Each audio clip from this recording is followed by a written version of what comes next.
Hello बच्चों, नमस्कार। क्या हाल चाल, कैसे हैं आप सब? आई होप स्वस्थ होंगे, मस्त होंगे, फिट और फाइन होंगे।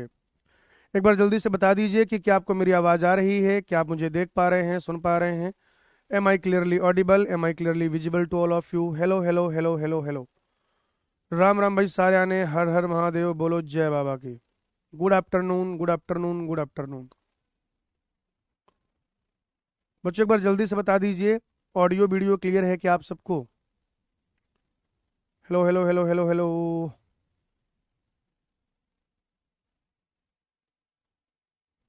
Good morning, good afternoon.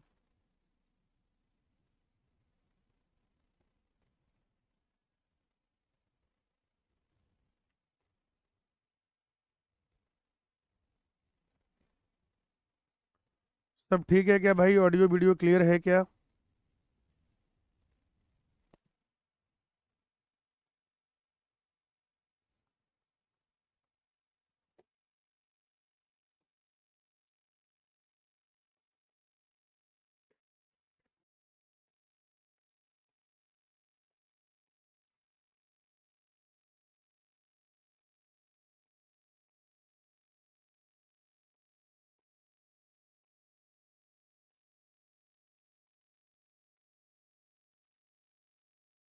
बच्चों नया चैप्टर शुरू करने जा रहे हैं, जीव और समष्टियां।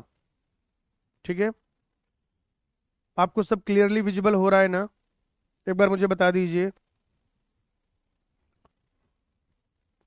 फटाफट से बता दो भाई, सब क्लियरली विजिबल है क्या?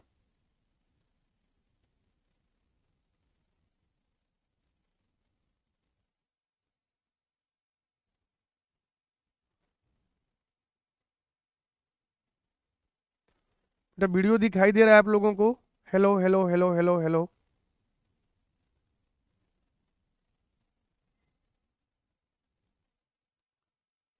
वीडियो दिखाई दे रहा है आप लोगों को?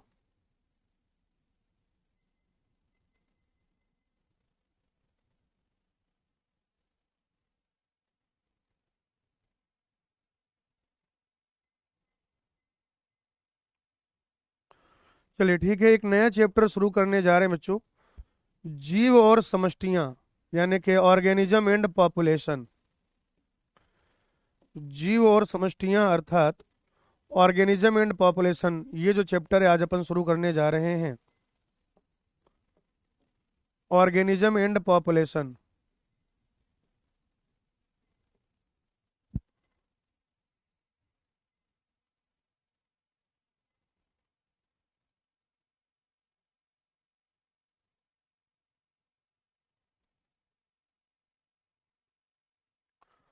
ऑर्गेनिज्म एंड पॉपुलेशन, इस चैप्टर में, चैप्टर का नाम अभी भी पहले जैसा ही है, ऑर्गेनिज्म एंड पॉपुलेशन। ये अलग बात है कि जो ऑर्गेनिज्म वाला पार्ट है वो उन्होंने हटा दिया है। ठीक है ना? जो ऑर्गेनिज्म जो ऑर्गेनिज्म वाला पार्ट है वो उन्होंने क्या किया है बेटा? वो उन्होंने हटा दिया है। मेजरली हमें पॉपुलेशन के बारे में पढ़ना है। और अगर आप नीट के पॉइंट ऑफ व्यू से देखें तो एक से दो सवाल का हिसाब किताब फिर इस चैप्टर से बन जाता है। ठीक है बेटा? एक या दो सवाल इस चैप्टर से वो पूछे जा सकते हैं। आज हमें इस चैप्टर में क्या क्या पढ़ना है? तो एक तो बेटा हम लोग पढ़ेंगे समष्टि के बारे में, अर्थात पॉपुलेशन के बारे में, समष्टि। फिर हमें पढ़ना है समष्टि घनत्व, या उससे पहले पढ़ेंगे समष्टि गुण। और फिर हम लोग पढ़ेंगे समष्टि घनत्व, समष्टि घनत्व। और अगर समय बचेगा, और अगर हमें समय बचेगा बेटा, तो फिर बाद में हम समष्टि वृद्धि भी पढ़ लेंगे। समष्टि वृद्धि, समष्टि वृद्धि, समष्टि, समष्टि गुण। इसके अलावा क्या हो जाएगा बताइएगा जरा मुझे? समष्टि घनत्व और समष्टि वृद्धि। इससे पहले कि मैं चैप्टर शुरू करूं, जब आप एनसीईआरटी पढ़ेंगे तो कहीं कहीं पर आपको वेस्ट लिखा हुआ मिलेगा। तो वेस्ट का मतलब हो जाएगा ऑर्गेनिज्म। ऑर्गेनिज्म, ये कहीं पे लिख लीजिए, एनसीईआरटी में लिख लीजिए, चाहे बेटा आप अपने नोट्स में ऊपर कहीं लिख लीजिए, समष्टि लिखा हुआ मिलेगा। इसका मतलब हो जाएगा पॉपुलेशन। समष्टि का मतलब हो जाएगा पॉपुलेशन। और अगर कहीं पर समुदाय मिलता है, जहां पर भी मिलेगा मैं बताऊंगा जरूर आपको, समुदाय का मतलब हो जाएगा कम्युनिटी। समुदाय का क्या मतलब हो जाएगा बेटा? कम्युनिटी हो जाएगा। तो वेस्ट यानी कि ऑर्गेनिज्म, समष्टि यानी कि पॉपुलेशन, और समुदाय यानी कि कम्युनिटी। ये कहीं पे हिंदी में और इंग्लिश में आप लिख लीजिए, ताकि आपको समझने के लिए मामला जो है वो आसान हो जाए। ठीक है ना? ताकि आपको वो जो चीजें हैं वो समझने के लिए आसान हो जाए, याद रखिएगा। ठीक है। जीव तथा समष्टियां, ये चैप्टर हम लोग शुरू करेंगे पढ़ना। और सबसे पहले मैं आपको समष्टि की डिफिनीशन बता देता हूं।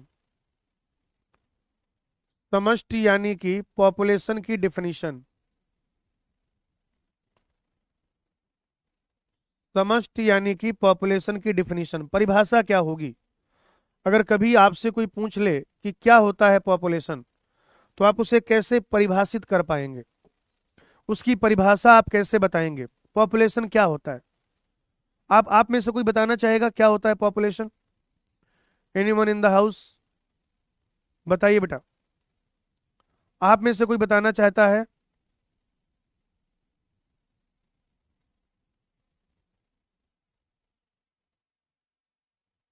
हाँ, एनसीईआरटी में लिया, बहुत बढ़िया किया। बोलो। नहीं, जनसंख्या हिंदी रूपा, मोहित सुखवाल, मोहित भाई हिंदी रूपांतरण नहीं करना था। ऐसा बताना है कि अगर आप किसी को बताओ तो समझ में आ जाए।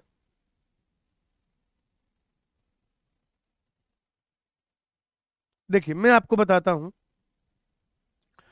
आप कहेंगे एक निश्चित स्थान पर, एक निश्चित स्थान पर, एक निश्चित स्थान पर निश्चित समय में, या एक निश्चित स्थान पर विशेष समय में, विशेष समय में रहने वाले, रहने वाले, रहने वाले एक ही जाति के जीवों का समूह, एक ही जाति के जीवों का समूह, जीवों का समूह। ठीक है बच्चों, ये वाली बात है भाई, कि कोई एक फिक्स एरिया है। जैसे मान लीजिए यहां पर क्या हो जाए, ये कोई एक फिक्स एरिया है, ये कोई दूसरा फिक्स एरिया है, ये कोई तीसरा फिक्स एरिया है। मनुष्यों की बात कर रहे हैं। तो जैसे ये मान लो आपका गांव है, ये गांव किसका है? टिंकू का। ठीक है, ये गांव किसका है? घसीटा का। और ये गांव किसका है बेटा? मान लो ये गांव है पिंकी का। ठीक है, टिंकू, पिंकी, घसीटा। तो टिंकू के गांव में जो सभी मनुष्य रह रहे हैं, मान लेते हैं हम बात कर रहे हैं इस साल की, 2025 के मान लीजिए बात कर लेते हैं। 2025 में टिंकू के गांव में जो मनुष्य रह रहे हैं वो क्या है? एक समष्टि है भाई। वो क्या है? एक समष्टि है। ऐसे ही घसीटा के गांव में जो मनुष्य रह रहे हैं 2025 में, वो क्या है? दूसरी समष्टि है। और ऐसे पिंकी के गांव में जो मनुष्य रह रहे हैं 2025 में, वो भी क्या है बेटा? तीसरा समष्टि है, तीसरा पॉपुलेशन है।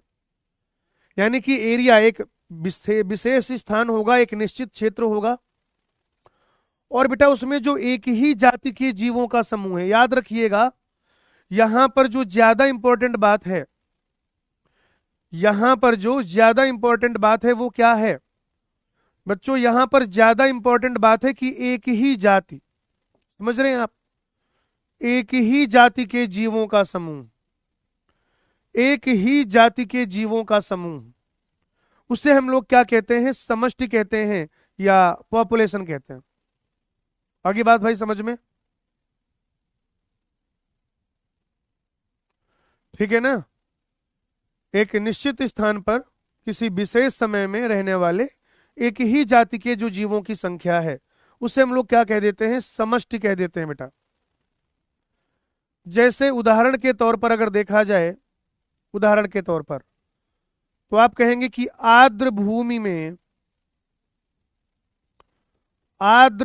में जलकाक समुद्री, सॉरी, आप कहेंगे जलीय पक्षी। जलकाक का मतलब यहां पर क्या है, जलीय पक्षी। होता नहीं, सड़क के किनारे बड़े बड़े गड्ढे वड्ढे होते हैं, गांवों में देखो, है ना, सड़क के किनारे से गड्ढे होते हैं, वहां बरसात का पानी भर जाता है, और वो जो बरसाती पानी भर जाता है वहां पर फिर कुछ समुद्री नहीं, जलीय पक्षी जो रहते हैं, जलकाक, तो वो एक पॉपुलेशन हो गई, वो एरिया हो गया गड्ढा। टाइम आप अपने हिसाब से समझ सकते हैं किस साल की बात कर रहे हैं। और बेटा ये सारे के सारे एक ही जाति के जो जलकाक हैं वो एक पॉपुलेशन हो गई। या आप कह सकते हैं वन क्षेत्र में, जंगल में, वन क्षेत्र का मतलब जंगल में सागवान, सागवान या टीक वुड वृक्ष, टीक वुड कह लीजिए, सागवान कह लीजिए, उसके जो पेड़ हैं बेटा, उसके जो वृक्ष हैं, वो भी क्या है, एक पॉपुलेशन हो जाएगी। इसके अलावा आप कह सकते हैं छोड़ दिए गए या त्याग दिए गए आवास में चूहे, त्याग दिए गए आवास में चूहे, त्याग दिए गए आवास में चूहे,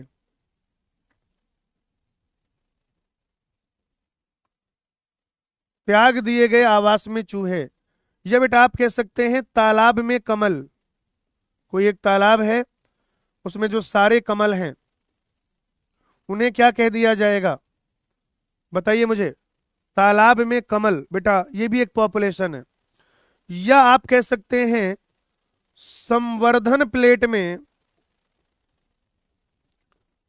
संवर्धन प्लेट में, संवर्धन प्लेट में जीवाणु, कोई बैक्टीरिया है वो किसी एक कल्चर प्लेट में है, पेट्री डिश में है, वो जो बैक्टीरिया है उस कल्चर प्लेट में, वो भी क्या हो जाएगा, एक पॉपुलेशन हो जाएगी।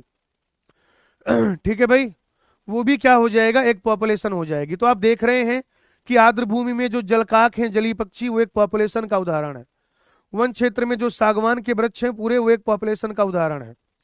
पहले आप कहीं पर रहते थे, आपने वो घर छोड़ दिया, वो जगह खाली कर दी, वो जो जगह है बेटा, उस जगह पे बहुत सारे चूहे हो गए, वो सारे के सारे चूहे वो एक क्या है, समष्टि का निर्माण करेंगे, एक पॉपुलेशन है।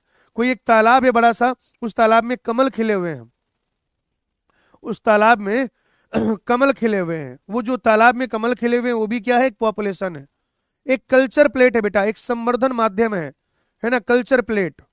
उस कल्चर प्लेट में ध्यान से समझेंगे, उस कल्चर प्लेट में बेटा क्या है, जीवाणु आप विकसित कर रहे हैं, जीवाणु की वृद्धि करा रहे हैं आप, वो भी क्या है, बताइए जरा मुझे, वो भी एक पॉपुलेशन है, वो भी क्या है, एक पॉपुलेशन है। अगली चीज हमें पढ़नी है बेटा समष्टि गुण, पॉपुलेशन एट्रीब्यूट्स। अगली चीज जो हम लोग पढ़ने वाले हैं वो क्या है, समष्टि गुण, यानी कि पॉपुलेशन एट्रीब्यूट्स, पॉपुलेशन एट्रीब्यूट्स। कि भाई पॉपुलेशन में क्या क्या गुण हैं, पॉपुलेशन में क्या क्या विशेषताएं हैं, इसे मैं आपको समझाने की कोशिश करता हूं। मान लीजिए बेटा कोई एक इंडिविजुअल है, इंडिविजुअल का होता है जन्म, इंडिविजुअल की होती है मृत्यु, इंडिविजुअल जो है महिला या पुरुष होता है, अगर मेनली देखा जाए इंडिविजुअल जो है वो महिला या पुरुष होता है। कोई एक व्यक्ति है, व्यक्ति का क्या होता है बच्चों, जन्म होता है, जन्म, या फिर उसकी मृत्यु होती है। व्यक्ति का एक लिंग होता है, या तो वो नर होगा या नारी होगा, वो मेल होगा या फीमेल होगा, महिला होगा या पुरुष होगा, ध्यान से समझिएगा, महिला होगा या फिर वो पुरुष होगा। लेकिन बेटा अगर आप पॉपुलेशन की बात करें तो पॉपुलेशन के लिए जन्म नहीं, जन्म दर होता है। पॉपुलेशन के लिए क्या होता है बेटा, जन्म दर, जन्म दर होता है भाई, जन्म दर, जन्म दर। पॉपुलेशन की मृत्यु नहीं होती, उसके लिए होता है मृत्यु दर, मृत्यु दर।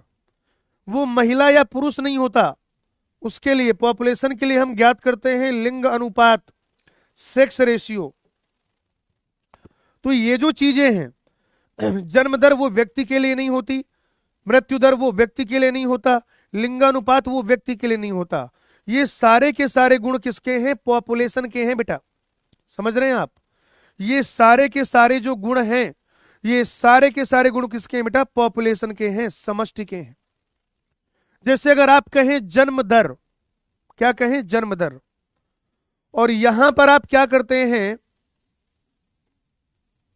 जन्म दर को स्मॉल बी से रिप्रेजेंट करते हैं बेटा। एक जगह और जन्म दर आएगा, जन्म दर, जिसे आप क्या करते हैं? कैपिटल एन से रिप्रेजेंट करते हैं, नेटेलिटी कहते हैं उसको। ज्यादा अंतर नहीं है, थोड़ा सा अंतर है, एक ही बात है, लगभग एक ही बात है, ठीक है ना? एक ही बात है। अंतर क्या है वो समझिएगा, डिफिनीशन से हो सकता है ना समझ में आए, लेकिन जब मैं मैथमेटिकल रूप से उसको लिखूंगा तो आपको अवश्य ही वो समझ में आ जाएगा। आप कहेंगे किसी समष्टि में, किसी समष्टि में, किसी समष्टि में निश्चित समय अंतराल में, टाइम तो फिक्स करना ही पड़ेगा भाई, किसी समष्टि में निश्चित समय में, किसी समष्टि में निश्चित समय में प्रति व्यक्ति जन्म लेने वाले शिशुओं की संख्या, जन्म लेने वाले शिशुओं की संख्या, जन्म लेने वाले शिशुओं की संख्या, जन्म लेने वाले शिशुओं की संख्या, ठीक है ना? ये आप क्या कर रहे हो? पर कैपिटा, यानी कि प्रति व्यक्ति। अब जैसे मैं बताऊंगा इसको कैसे निकालेंगे, ये जो स्मॉल बी है इसको कैसे निकालेंगे, समझिएगा, बहुत ध्यान से समझिएगा। जैसे मान लो मैंने कहा कि एक कोई पॉपुलेशन थी, मतलब कोई क्या है? एक पॉपुलेशन है, उसमें साल भर में 8 नए लोग पैदा हुए, तो ये 8 क्या हो जाएगा? वहां पर n हो जाएगा बेटा। बहुत ध्यान से समझिएगा, बहुत ध्यान से समझिएगा बेटा, बहुत ध्यान से समझिएगा, बहुत ध्यान से समझिएगा भाई।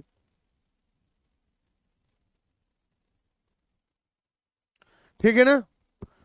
एक कोई पॉपुलेशन थी किसी गांव में, एक साल में 8 लोग पैदा हुए, ये क्या है? नेटेलिटी है, नेटेलिटी, जिसे आप क्या कहते हैं? कैपिटल एन या कैपिटल बी कह लीजिए। लेकिन बेटा ऐसा कहा जाए कि गांव में कुल 20 लोग थे और 8 लोग और पैदा हो गए, तो ये जो 8/20 है, ये क्या है? जन्म दर अर्थात स्मॉल बी। ये क्या है बेटा? जन्म दर अर्थात स्मॉल बी। जैसे उदाहरण के लिए मैं आपसे कहूं, जैसे यहां पर हम लोग इसको कैसे कर सकते हैं, ये प्रश्न भी है आपके लिए, यहीं पर करा देता हूं कि एक तालाब में 20 कमल थे, एक तालाब में 20 कमल थे, एक तालाब में 20 कमल थे। एक वर्ष के पश्चात, जो भी वो टाइम दे दे, एक वर्ष के पश्चात, एक वर्ष के पश्चात 28 कमल हो गए, 28 कमल हो गए। इस अवधि में जन्म दर ज्ञात कीजिए, इस अवधि में जन्म दर ज्ञात कीजिए, इस अवधि में जन्म दर यानी कि स्मॉल बी जो है वो ज्ञात करना है, ज्ञात कीजिए, ज्ञात कीजिए। ठीक है भाई, ये आपको ज्ञात करना है। अब ये कितना हो जाएगा? मैं आप लोगों के लिए ऑप्शन लिखे दे रहा हूं, थोड़ा ऑप्शन बना लिए जाएं ताकि आप परेशान तो हो।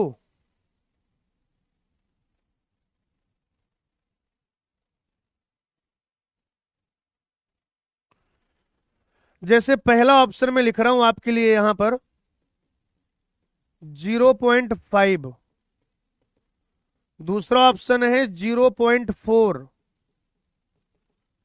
तीसरा ऑप्शन है 0.25 और चौथा ऑप्शन है बेटा 8। शुरू करो, इसको सॉल्व करो। पोल ले लेते हैं बेटा, पोल ले लेते हैं। ये सवाल लिखा है, इसके लिए आपको क्या करना है, ये जो सवाल के मैंने ऑप्शन लिख दिए हैं, ठीक है भाई, इसका आंसर करो। प्रति व्यक्ति निकालना होता है। शुरू करो बेटा इसको।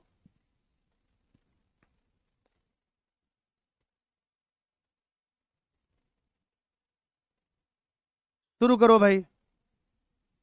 तब तक एक दूसरा सवाल भी देख लेता हूं मैं, मृत्यु दर में भी सवाल कराना पड़ेगा।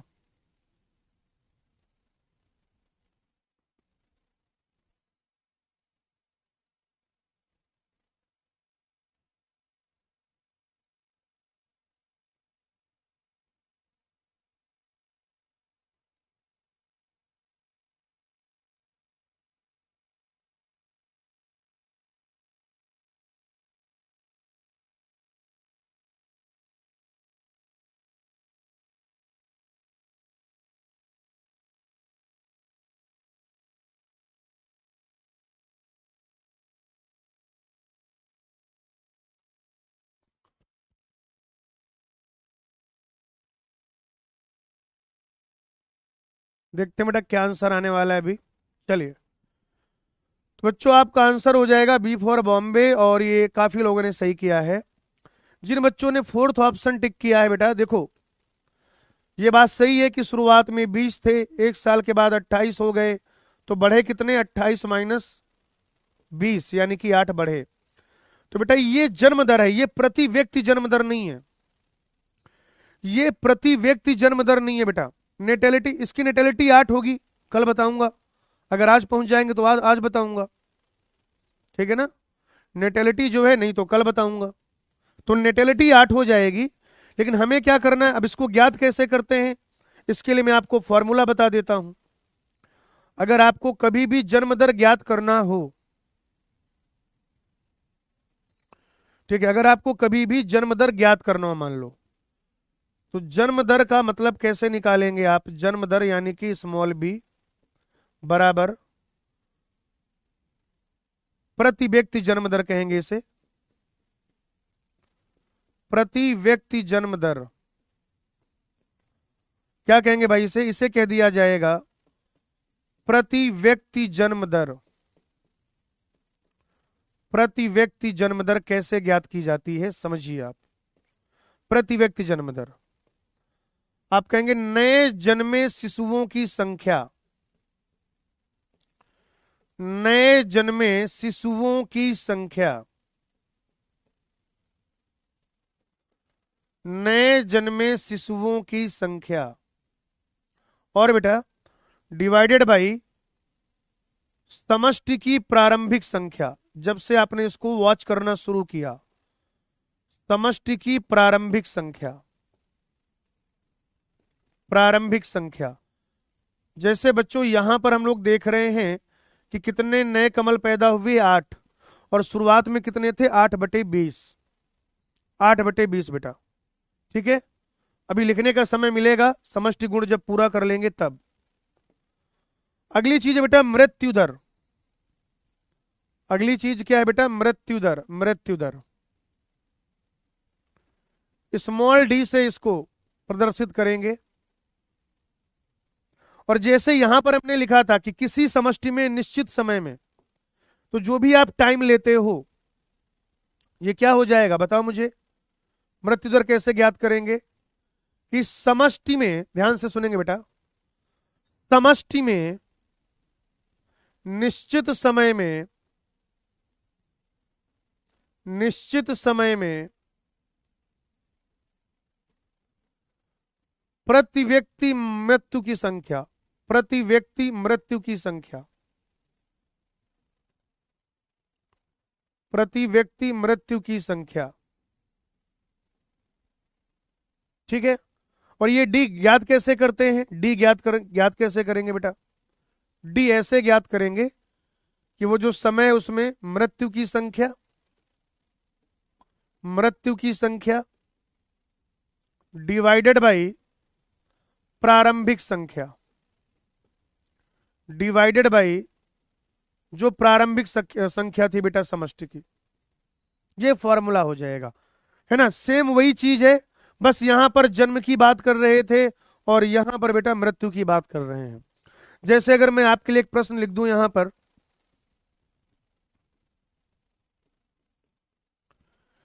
कि एक प्रयोगशाला,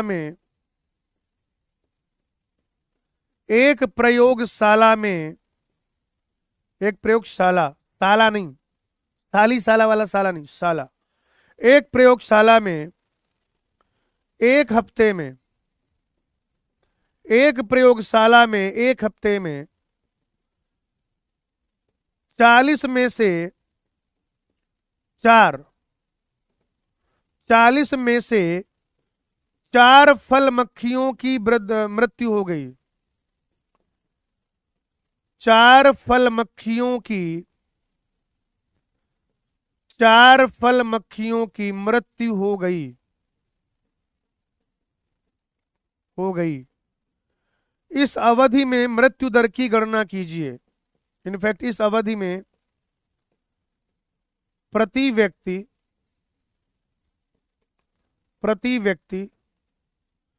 मृत्यु दर की गणना कीजिए। प्रति व्यक्ति मृत्यु दर की गणना कीजिए। आपको क्या करना है बेटा, प्रति व्यक्ति मृत्यु दर की गणना करनी है मित्रों। मैं आपके लिए ऑप्शन लिख देते हैं। जैसे आपका पहला ऑप्शन है 0.4, दूसरा ऑप्शन है 0.5, तीसरा ऑप्शन है 0.1 और चौथा ऑप्शन है 4। ये 4 ऑप्शन है बेटा आपके लिए, और जो सवाल दिया गया है यहां पर आपको उस सवाल का आंसर करना है भैया। आपको क्या करना है, उस सवाल का आंसर करना है।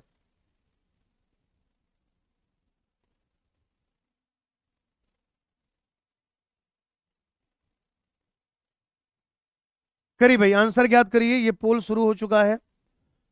थोड़ा सा जलपान ग्रहण करेंगे, नहीं जलपान ग्रहण नहीं करेंगे, जलपान करेंगे। जल का पान कर रहे हैं ना भाई।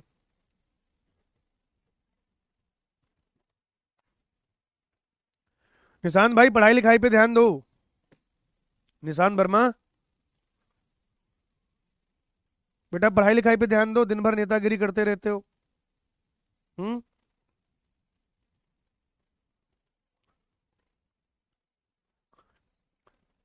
विनोद कुमार करें 10 वाली घड़ी, पागल हो गए हो? 10 रुपए की लग रही तुम्हें? मेले में गए थे, 1 रुपए का चूरन लिया था। चूरन आता ना, चूरन, उसमें इनाम निकलता है।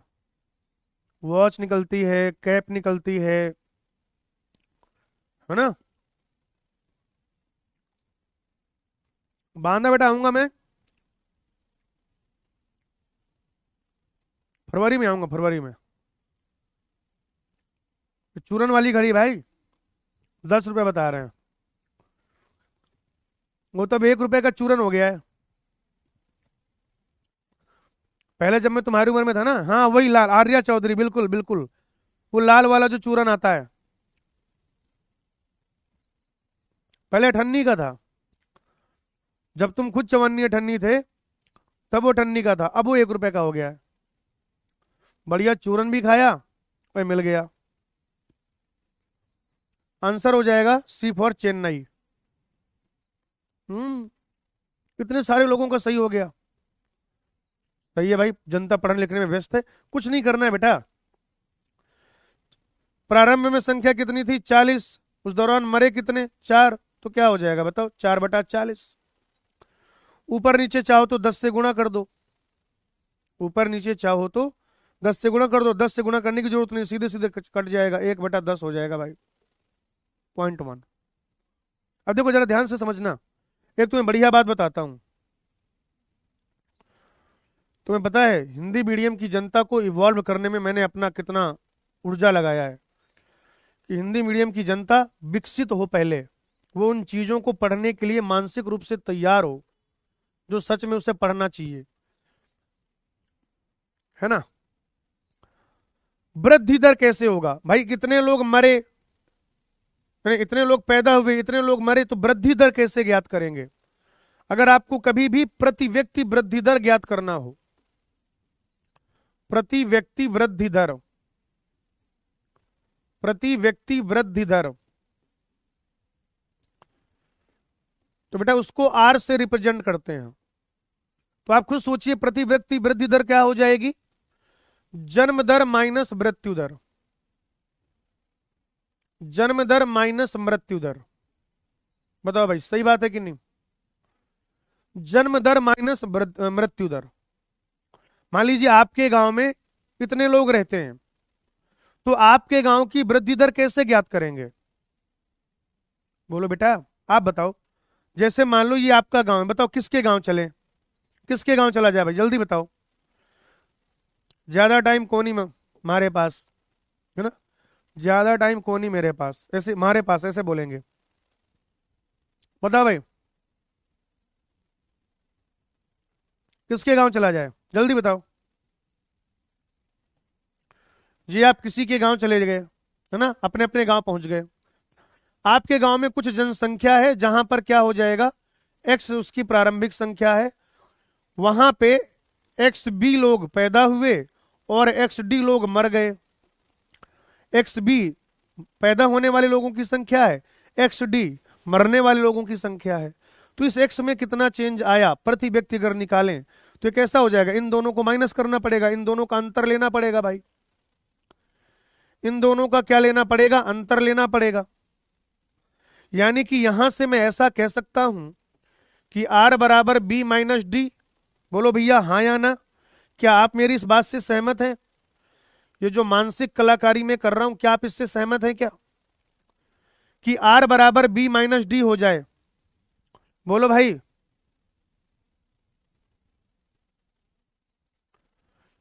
ये बताओ आर बराबर बी माइनस डी होगा या नहीं, जल्दी बताओ। नेशन वांट्स टू नो है ना, पूछता है भारत, पूछती है जनता, बनाएंगे रोटी खाएंगे भरता। जो बढ़िया, क्या क्या पोएम सुना दी भाई मैंने, वाह वाह वाह वाह वाह। ये स्मॉल आर बराबर बी माइनस डी हो जाएगा भाई, बी माइनस डी हो जाएगा, हाँ या ना, जल्दी बताओ जल्दी बताओ। Very nice. अब मेरी बात सुनो, अब मेरी बात सुनो बेटा, अब मेरी बात सुनो। अगर ऐसा हो जाए, अगर ऐसा हो जाए कि बी की संख्या जो है वो डी से ज्यादा है, तो बताओ आर जो है पॉजिटिव होगा या निगेटिव होगा। अगर बी की संख्या डी से ज्यादा है, अगर स्मॉल बी का जो वैल्यू है वो स्मॉल डी से ज्यादा है, इसका मतलब आर क्या आएगा, पॉजिटिव आएगा भाई। आर कैसा आएगा, पॉजिटिव, आर पॉजिटिव आएगा। अगर ऐसा हो जाए कि बी की वैल्यू डी से छोटी हो, इसका मतलब आर की वैल्यू क्या आ जाएगी, निगेटिव, आर की वैल्यू क्या आ जाएगी, निगेटिव। और अगर ऐसा हो जाए कि बी और डी बराबर हो जाए तो आर की वैल्यू क्या हो जाएगी भाई, 0। अगर जन्म दर मृत्यु दर से अधिक है तो गांव की आबादी घटेगी या बढ़ेगी, बताओ भाई। अगर जन्म दर मृत्यु दर से अधिक है तो गांव की आबादी घटेगी या बढ़ेगी, बोलो भाई। अगर जन्म दर, अगर जन्म दर, अगर जन्म दर मृत्यु दर से अधिक है तो गांव की आबादी घटेगी या बढ़ेगी, बढ़ेगी। Very nice. और अगर दोनों बराबर हैं तो गांव की आबादी जैसी है वैसी बनी रहेगी। अगर बी और डी बराबर हैं तो गांव की आबादी जैसी है वैसी बनी रहेगी, क्योंकि आर 0 है। और अगर गांव में, किसी भी गांव में ऐसा हो जाए, महामारी की वजह से, किसी भी वजह से, अकाल की वजह से, अगर ऐसा हो जाए कि मृत्यु दर जो है वो अधिक है जन्म दर से, मृत्यु दर जो है, मृत्यु दर वो अधिक है जन्म दर से, तो गांव की आबादी फिर घटेगी भैया। आइए अब हम लोग पढ़ते हैं लिंगानुपात। लिंगानुपात यानी कि सेक्स रेशियो,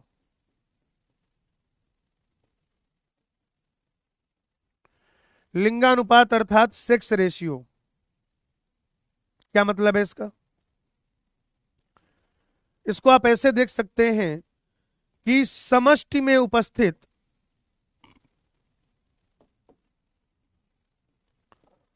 समष्टि में उपस्थित समष्टि में उपस्थित महिला एवं पुरुषों की संख्या, महिला एवं पुरुषों की संख्या समष्टि में उपस्थित महिला एवं पुरुषों की संख्या समष्टि में उपस्थित महिला एवं पुरुषों की संख्या समष्टि में उपस्थित महिला एवं पुरुषों की संख्या।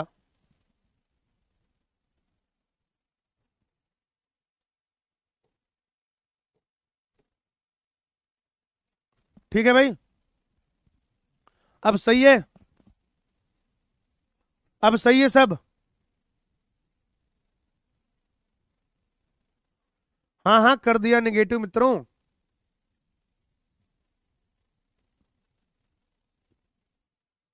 ठीक है, समष्टि में उपस्थित महिला एवं पुरुषों की संख्या, या इसी को ऐसे कह सकते हैं, अथवा अथवा प्रति 1000 पुरुषों पर महिलाओं की संख्या।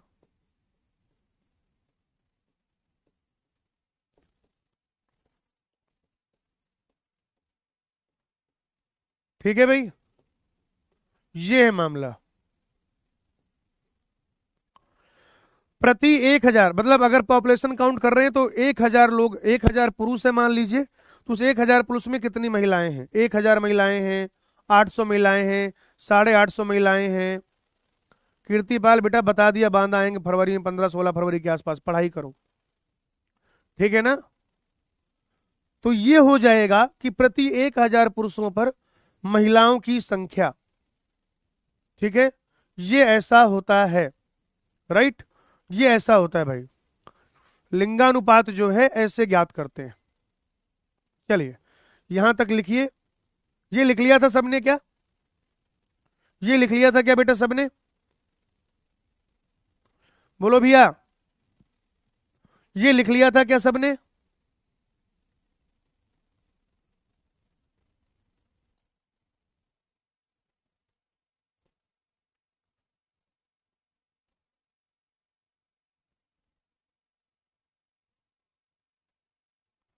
चलो अब ये लिखो भाई,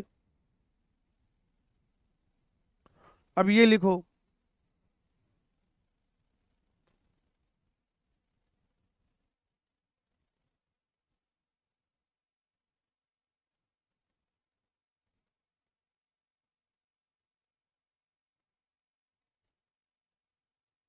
अब ये लिख लो बेटा।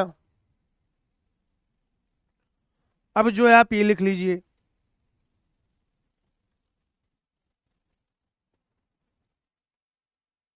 अब जो है आप ये लिख लीजिए बेटा।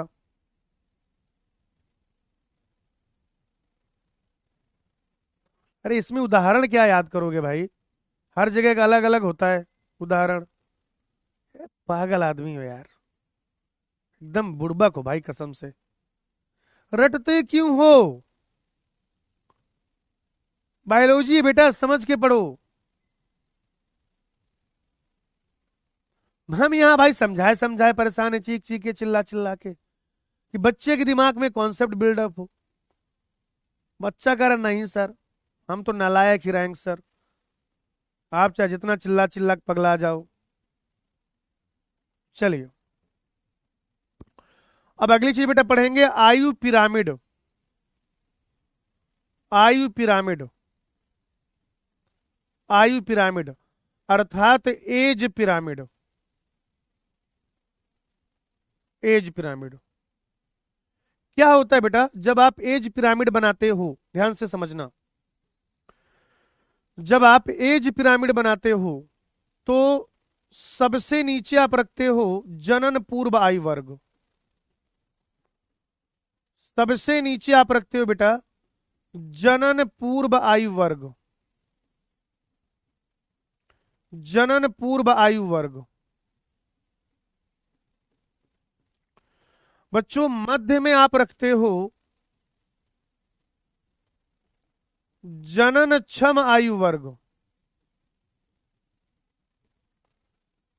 जनन क्षम आयु वर्ग। और सबसे ऊपर बेटा आप रखते हो, सबसे ऊपर बेटा आप रखते हो जननोत्तर। हिंदी के एनसीईआरटी में जननोत्तर को जन्मोत्तर लिखा होगा, उसको जननोत्तर कर लीजिए बेटा। हिंदी के एनसीईआरटी में कुछ करेक्शन होंगे, वो करेक्शन कर लीजिए भाई, ठीक है। क्या करो बेटा, उन्होंने जनन पूर्व को जन्म पूर्व लिखा है शायद, और जननोत्तर को लिखा है जन्मोत्तर। इसको करिए जनन पूर्व, इसको करिए जननोत्तर। और देखिए जनन पूर्व का क्या मतलब है, यानी कि जो अभी बच्चे नहीं पैदा कर रहे हैं, जो खुद बच्चे हैं, ऐसे ऐसे मोटा मोटा हिसाब किताब लगाओ, लगभग लगभग 0 से 15 साल तक के लोग, 0 से 15 साल तक की उम्र के जो लोग हैं वो जनन क्षम में मान लीजिए लगभग लगभग 16 से 55 साल के जो लोग हैं वो 50-55 साल के जो लोग हैं। और जननोत्तर का मतलब हो जाएगा बेटा 55 साल से अधिक, 55 साल से अधिक जिनकी आयु है, 55 साल से अधिक जिनकी आयु है भाई, ठीक है ना, 55 साल से अधिक जिनकी आयु है। आगे बात समझ में। ऐसे लोग जिनकी उम्र 0 साल यानी अभी जो कुछ दिन पहले पैदा हुए हैं, 1 साल 2 साल 5 साल 10 साल 12 साल 15 साल है, वो आएंगे जनन पूर्व आयु वर्ग में। और वो सबसे नीचे रखे जाते हैं जब ये पिरामिड बनाया जाता है। जो अभी बच्चा पैदा करने योग्य हैं, 16 साल के लोग, 17 साल के लोग, 18 साल के लोग, 20 साल के लोग, 50 साल के लोग, 30 साल के लोग, 35 साल के लोग, उन्हें कहा जाएगा जनन क्षम आयु वर्ग। और जो बच्चे पैदा कर चुके हैं, जो बूढ़े हो चुके हैं, वो बच्चा पैदा करने योग्य नहीं बचे हैं, 55 साल से अधिक उम्र के लोग, 55-60 वाले, वो सबसे ऊपर रखे जाते हैं, जननोत्तर आयु वर्ग कहा जाता है। अब इसमें अगर आप देखें तो इस हिसाब से एक हो जाएगी बेटा बढ़ती हुई जनसंख्या, बढ़ती हुई समष्टि, बढ़ती हुई समष्टि, बढ़ती हुई समष्टि। एक तो क्या पढ़ेंगे बेटा बढ़ती हुई समष्टि, दूसरा हम लोग पढ़ेंगे स्थिर समष्टि,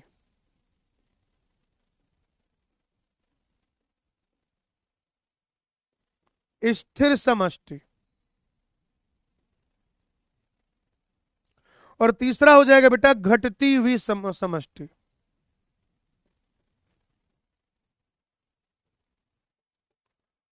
घटती हुई समष्टि, घटती हुई समष्टि, ठीक है। आप एक बार अपने दिमाग में कैलकुलेट करो कि कौन सा पैरामीटर कैसा हो जाए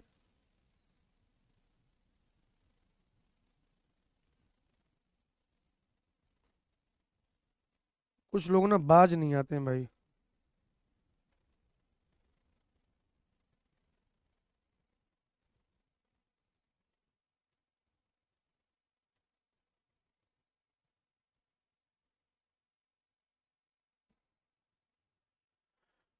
ठीक है बेटा घटती हुई समष्टि। अब जैसे अगर हो जाए, ध्यान से समझिएगा, अगर मैं कहूं कि जो जनन पूर्व आयु वर्ग है उसकी संख्या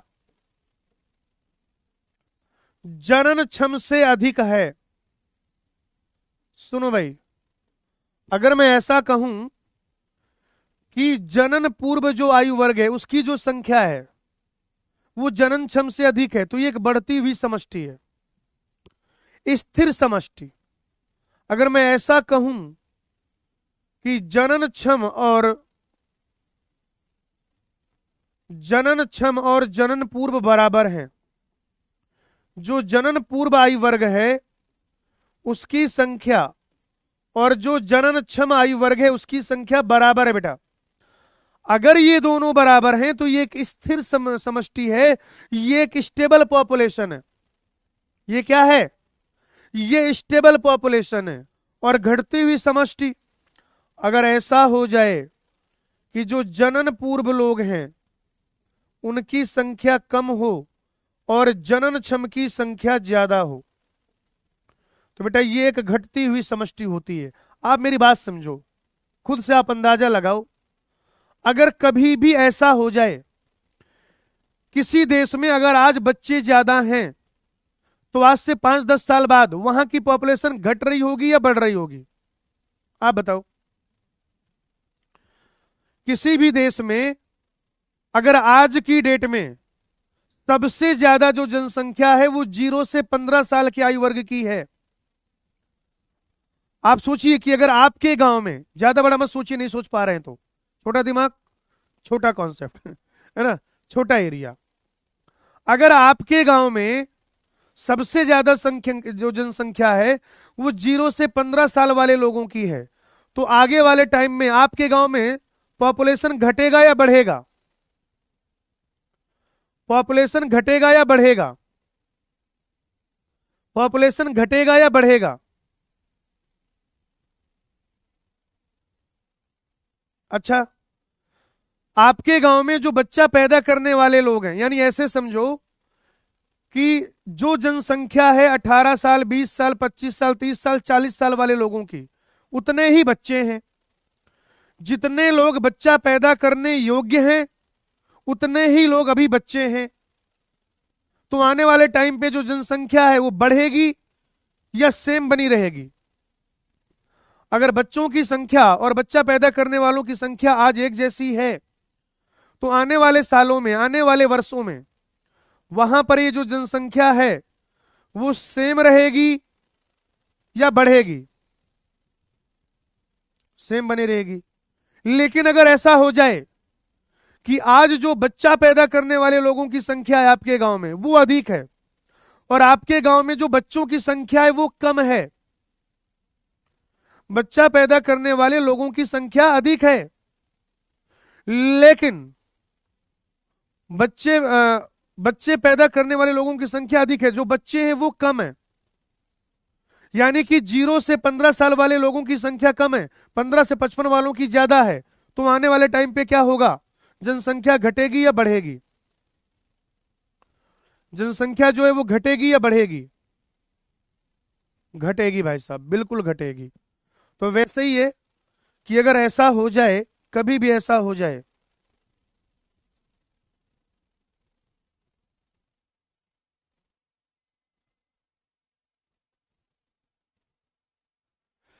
ये भाई जनन पूर्व है। अगर आप देखें जनन पूर्व की जो जनसंख्या है वो ज्यादा है और जो जनन क्षम है, जनन क्षम उसकी जनसंख्या कम है और फिर जो बच्चे पैदा कर चुके हैं जननोत्तर उनकी संख्या और कम है। तो ये कुछ इस तरीके का पिरामिड बनेगा भाई। अगर आप इसको देखें तो आप कह सकते हैं कि एक ट्रेंगल बनेगा भाई, ट्रेंगल बनेगा एक, ऐसे एक ट्रेंगल बनेगा। और इसमें ये भी होता है, मैं आपको एक और चीज बता दूं, इसमें एक चीज ये भी होता है कि इसमें ऐसे ये 50-50 पॉपुलेशन ली जाती है। माना जाता है कि इधर जो है वो फीमेल है और इधर जो है मेल है, इधर फीमेल है। अगर ये बिल्कुल बीचों बीच है तो ये माना जाएगा कि मेल और फीमेल की संख्या बराबर है। अगर ये बिल्कुल बीचों बीच नहीं है तो फिर ये माना जाएगा कि जिधर वो झुका है, जैसे अगर यहां पर देखें तो मेल और फीमेल की संख्या बराबर है। ये ऐसे होता है भाई। अब स्थिर समष्टि देखिए बेटा, स्थिर समष्टि देखिए।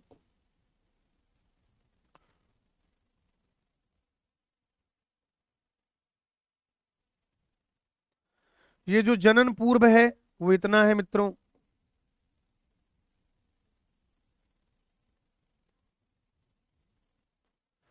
ये जो जनन क्षम है ये भी क्या है बेटा, लगभग बराबर है।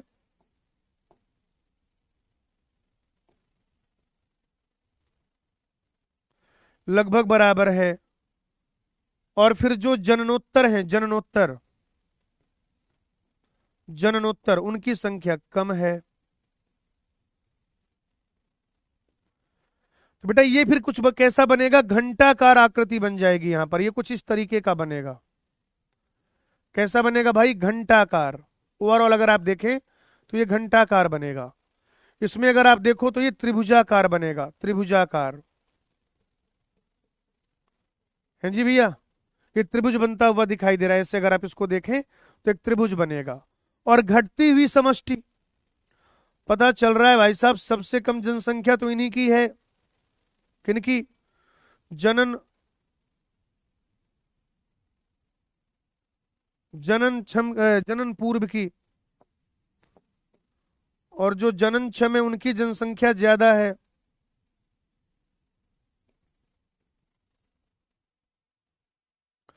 उनकी जनसंख्या ज्यादा है।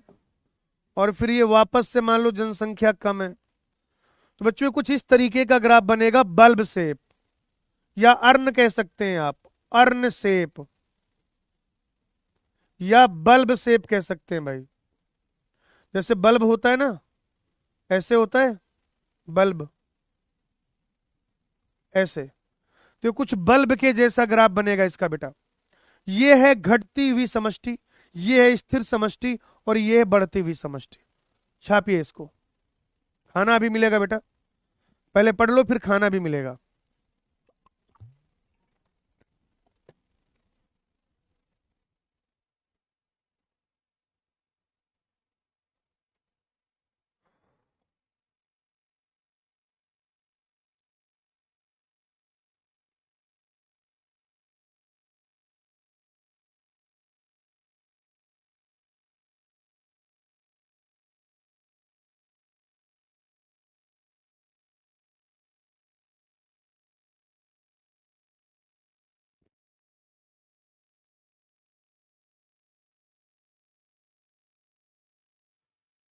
ठीक है ना।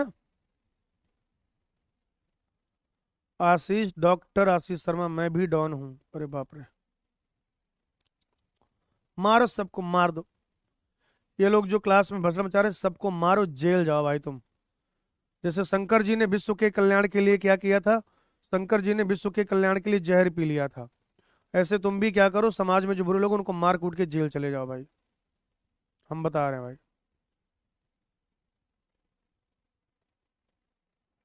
ठीक है, ये हो गया बेटा आपका इधर मामला सेट। आइए अब मैं आपको पढ़ाते हैं समष्टि घनत्व। अब मैं आपको पढ़ाते हैं क्या, समष्टि घनत्व। समष्टि घनत्व, पॉपुलेशन डेंसिटी। समष्टि घनत्व यानी कि पॉपुलेशन डेंसिटी।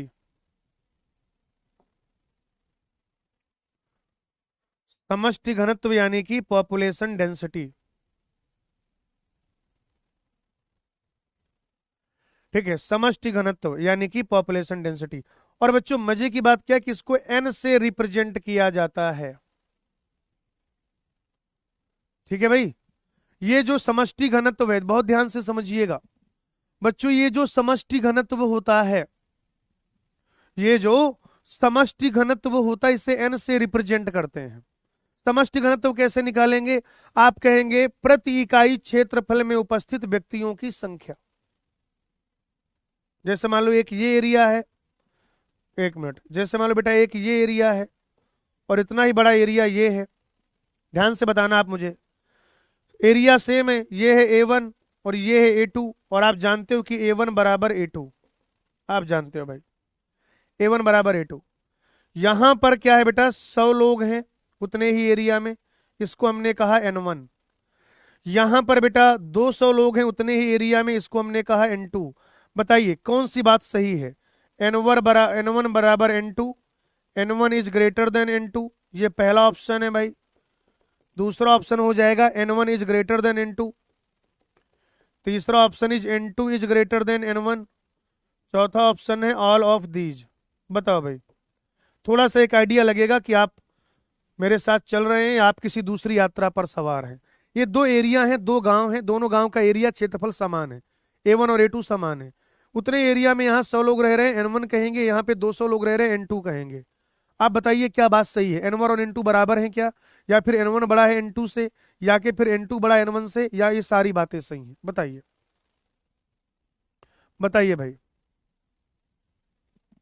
सबसे सही रिलेशन क्या होगा इनके लिए? इनके लिए सबसे सही रिलेशन क्या होगा भाई? इनके लिए सबसे सही रिलेशन बताइए मित्रों, इनके लिए सबसे सही रिलेशन बता दीजिए भाई मुझे।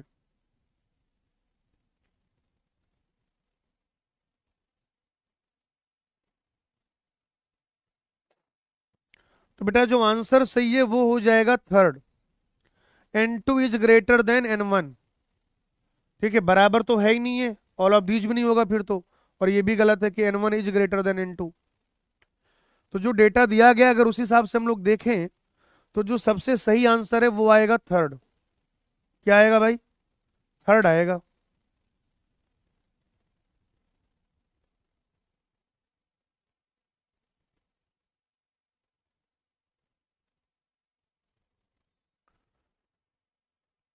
सबसे जो सही आंसर है वो आ जाएगा थर्ड। देखते हैं कितने लोगों का सही है, बताओ। इतनी आसान सी बात, उसमें भी लगभग लगभग 80% लोगों का ही सही है। क्या करते हो भाई, क्या बिल्कुल दिमाग दिमाग नहीं चलता क्या तुम लोग का? क्यों भैया, हेलो, बिल्कुल ही दिमाग दिमाग नहीं चलता? बिल्कुल ही दिमाग नहीं चलता? मतलब अगर मैं सीधे सीधे तुमसे ये पूछूं कि एक क्या है, मान लो ऐसे, ये कार की है और ये मार्कर है, ये ए ये बी, तो मैं पूछूं कि कौन कौन क्या है? ये कार की है, ये कार की चाबी है, और ये क्या है? मार्कर है। ए और बी क्या है भाई? लोग इसमें भी गलत कर देंगे, कहेंगे हाँ ये दोनों कार की चाबी है, कुछ लोग कहेंगे हाँ ये दोनों जो है मार्कर है। ए भाई ढक्कन अक्कन हो क्या? हैं, पगला गए हो? क्यों भाई, दिमाग दिमाग नहीं चलता? बिल्कुल नहीं चलता दिमाग, सही से बताओ, दिमाग दिमाग चलता कि नहीं? दिमाग दिमाग चलता कि नहीं? अरे कुछ तो, हाँ आप कुछ लोग जानबूझ के करते होंगे वो अलग बात है, ऐसे नहीं करते मेरे भाई, ऐसे नहीं करते। चलो, तो ये क्या हो जाएगा, प्रति व्यक्ति इकाई, प्रति इकाई क्षेत्रफल में, प्रति इकाई क्षेत्रफल में, प्रति इकाई क्षेत्रफल में उपस्थित, उपस्थित व्यक्तियों की संख्या,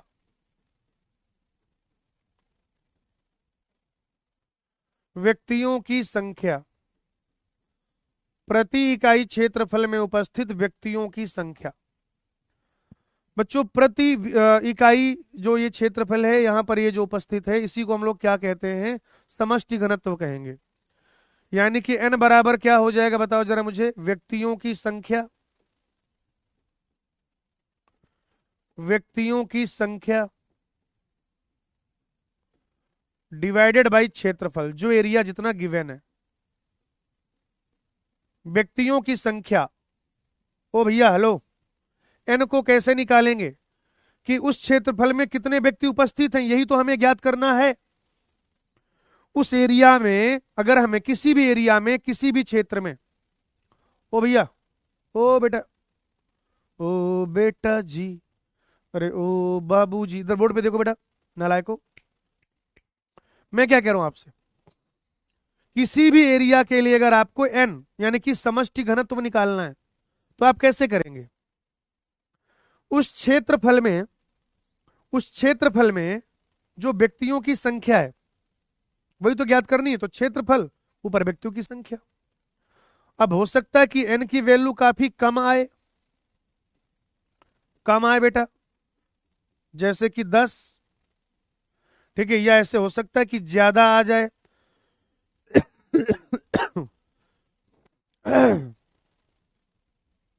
मैं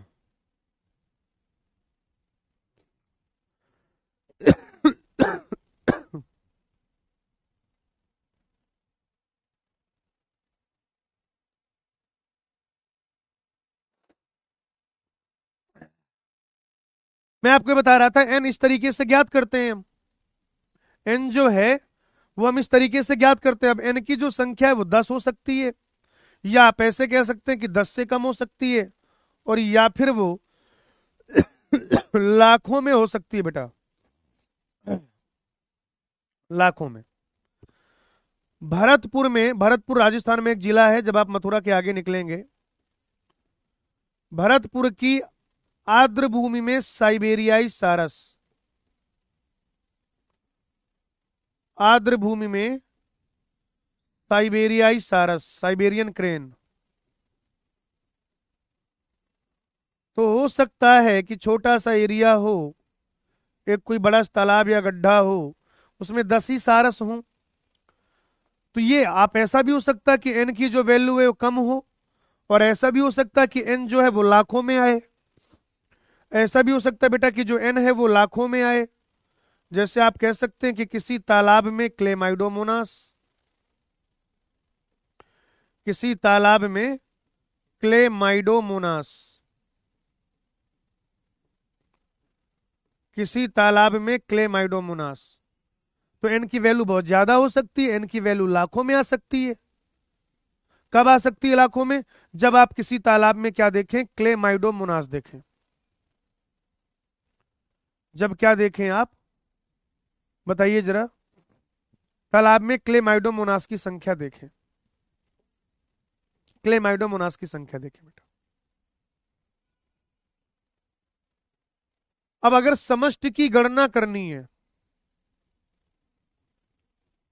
अब मैं आपको पढ़ाऊंगा समष्टि गणना, किसको कैलकुलेट कैसे करते हैं भाई, समष्टि गणना।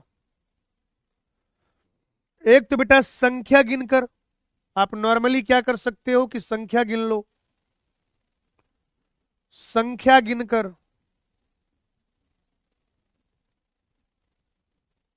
ठीक है ना, संख्या गिनकर। और जब संख्या गिनना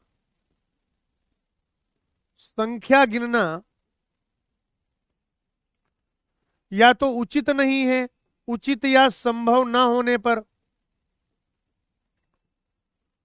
संख्या गिनना उचित या संभव ना होने पर,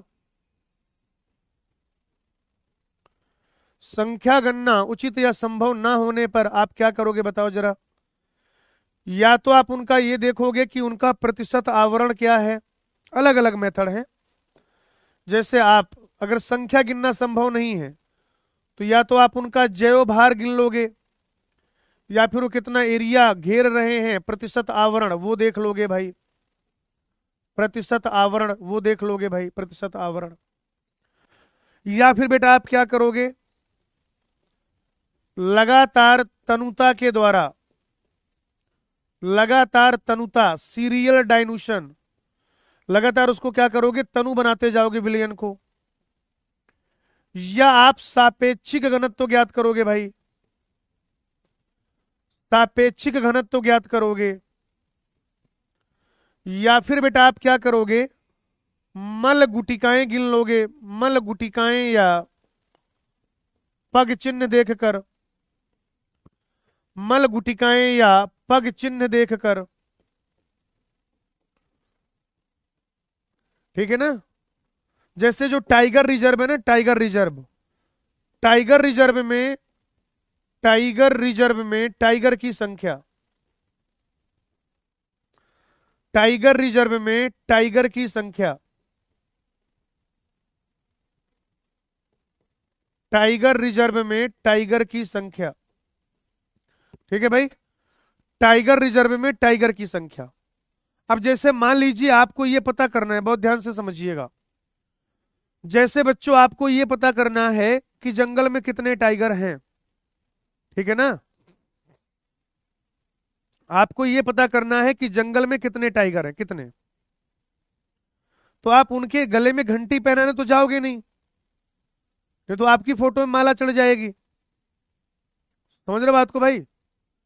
तो ऐसी परिस्थिति में क्या होता है, ऐसी परिस्थिति में यह देखा जाता है कि उनकी जो मल गुटिकाएं उपस्थित हैं, वहां जो होते हैं रेक्टर वगैरह, वो अपना कारवार से ऐसे जाते हैं और ये देखते रहते हैं कि वो जो बाघ है उसका मल वल पड़ा हुआ है, तो उस पैटर्न को वो देखते हैं। अगर बड़ी गुटिकाएं हैं यानी कि बड़ा है टाइगर या टाइगरस, और अगर छोटी गुटिकाएं, उससे अंदाजा लगाते हैं कि छोटा कोई टाइगर है, उनको बच्चा पैदा हो गया है, यानी कि टाइगर की संख्या जो है वो बढ़ गई है। इस तरीके से बेटा वो पता लगाते हैं। या पैरों के निशान देखते हैं, पैरों के निशान, पंजे के जो उनके निशान होते हैं, क्या करते हैं भाई, पंजे के जो है वो निशान देखते हैं, निशान। पंजे के निशान देखकर, पंजे के निशान देखकर वो क्या करते हैं, है ना, टाइगर आइगर की संख्या पहचानते हैं। तो जैव भार या प्रतिशत आवरण हो जाएगा। ये कहां पर अभी अगले अगले बोर्ड पे पढ़ाता हूं। लगातार उसको तनुता करते जाएंगे या सापेक्षिक घनत्व ज्ञात कर लेंगे, और जहां संख्या गिनना संभव है वहां संख्या गिन लेंगे। जैसे मान लो आपको ये तुलना करनी है कि 100 बरगद लगा है, 100 बरगद लगा है, और 100 बेटा क्या लगा हुआ है, पीपल लगा है, तब तो संख्या गिनना उचित है, तब तो भाई संख्या गिनना उचित है। अब आप कहो कि 1 बरगद लगा है और 200 घास लगी है, 1 बरगद लगा है, 200 घास लगी है, संख्या के आधार पर 200 घास जो है उसका समष्टि घनत्व ज्यादा है, ऐसा थोड़ी है, ऐसा थोड़ी है।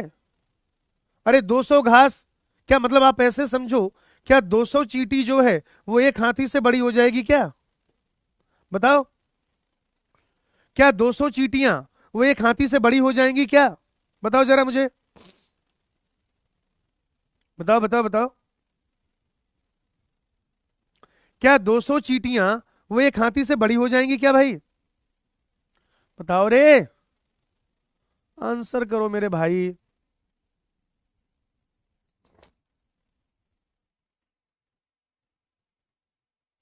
नहीं, वही बात है ना। तो हमेशा संख्या गिनना उचित नहीं होता है।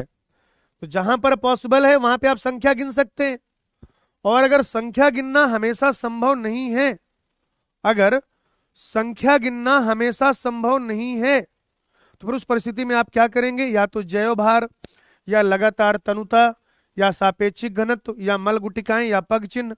पग चिन्ह मल गुटिकाओं वाला बता दिया मैंने यहां पर। अब मैं आपको बता रहा हूं कि कब हम प्रतिशत आवरण लेते हैं।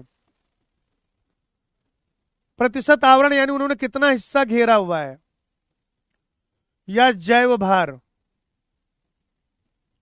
जैव भार। प्रतिशत आवरण या जैव भार कब लेते हैं, मान लो बेटा 1 बरगद है और 200 क्या है, गाजर घास है, 200 पार्थेनियम है,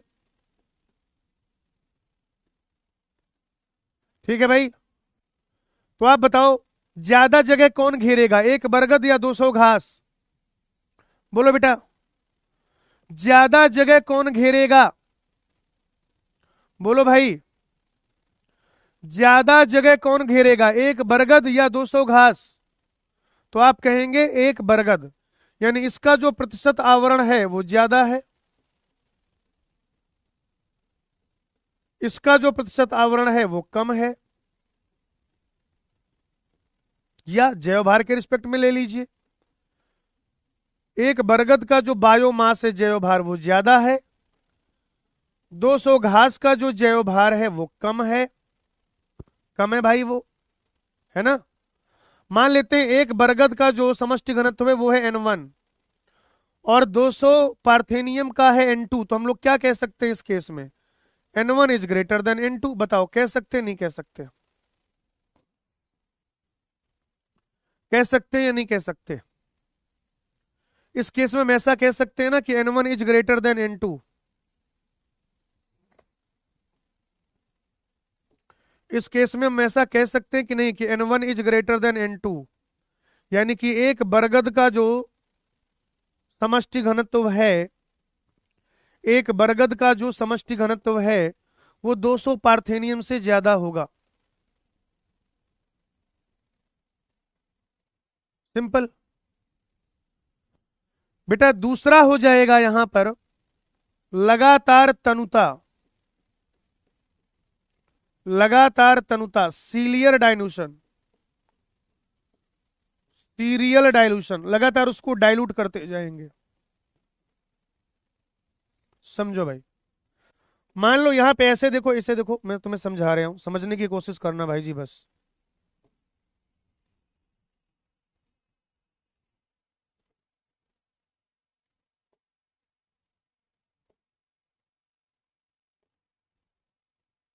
ठीक है, ऐसे बच्चों ये जो है ना ये कल्चर प्लेट है,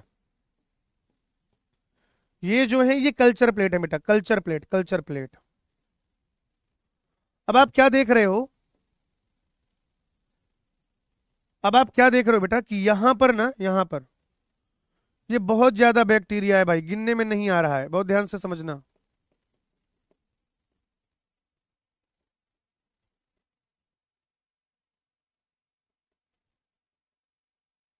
है ना, ये तो आप गिन सकते हो क्योंकि अगर मैंने बहुत पतला बनाया तो आपको दिखेगा ही नहीं।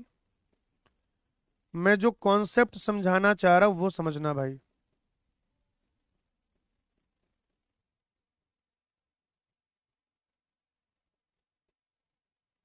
ये अब इतने सारे बैक्टीरिया हैं, अभी आप इसे नहीं गिन पा रहे हो,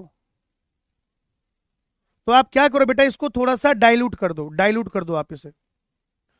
तो जब आप डाइल्यूट करोगे, डाइल्यूट करोगे, तो अब जो जीवाणु हैं भाई, आपने एक तरीके से क्या किया, इस पूरे को दो प्लेट में तोड़ दिया, मतलब इसको आधा आधा कर दिया, आधा एक प्लेट में डाला, आधा एक प्लेट में डाला, डाइल्यूट कर दिया भाई आपने, डाइल्यूट कर दिया, डाइल्यूट कर दिया बेटा आपने। लेकिन अभी भी काफी ज्यादा बैक्टीरिया है, अभी भी नहीं गिनने में आ रहा है, आप इसको ना और डाइल्यूट करो भाई। आप जो है ना इसको और डाइल्यूट करो बेटा, पता चला अभी भी नहीं गिनने में आ रहा है, और इससे ज्यादा ही बार डाइल्यूट करना पड़ता है बेटा, मैं ये भी बता दूं आपको। पता चला अभी भी नहीं गिनने में आ रहा है, तो आप क्या करो, और ज्यादा डाइल्यूट कर दो इसको, ये ऐसे। आगे बात समझ। तो जब आप इसको डाइल्यूट करेंगे, जैसे मान लो आपने इसको क्या किया, डाइल्यूट किया, फिर आपने इसको फिर से डाइल्यूट किया, फिर आपने बेटा इसको और डाइल्यूट किया, डाइल्यूट किया, और फिर आपने क्या किया, इसको और डाइल्यूट किया। तो मान लेते हैं कि आपने 5 बार डाइल्यूट किया है, ध्यान से समझिएगा, बार बार उसको क्या करते जाएंगे, तनु करते जाएंगे, तनु विलयन बनाते जाएंगे भाई, है ना। ऐसा करते करते करते अगर 5 बार डाइल्यूट करने के बाद यहां पर संख्या आई एक्स, तो इसका मतलब यहां पर कितने बैक्टीरिया रहे होंगे, 5x, ऐसे मान लेते हैं। आगे बात समझ में, ये होता है। तो जैसे आप कह सकते हैं लगातार तनुता, संवर्धन प्लेट में जीवाणु, संवर्धन प्लेट में जीवाणु, एक तो बहुत सारे मतलब बहुत ज्यादा छोटे छोटे होते हैं ये, एक तो क्या होता है बेटा, एक तो ये होता है कि ये बहुत ज्यादा छोटे छोटे होते हैं, एक तो ये बहुत ज्यादा छोटे छोटे होते हैं, माइक्रोस्कोप से भी देखना है तब भी सही से नहीं दिखते, तो मैंने डाइल्यूट करते हैं, फिर और ज्यादा डाइल्यूट करते हैं, फिर और ज्यादा डाइल्यूट करते हैं, बार बार डाइल्यूट करने के बाद। बेटा आपको डाइल्यूशन नहीं पता, फिजिकल केमिस्ट्री पढ़ चुके हैं आप, भाव्या कुमावत,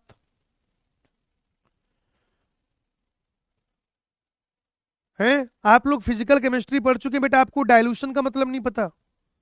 अगर किसी चीज को डाइल्यूट कर रहे हैं तो उसका क्या मतलब है, अगर किसी चीज को कंसंट्रेट कर रहे हैं उसका क्या मतलब है, नहीं पता आपको ये।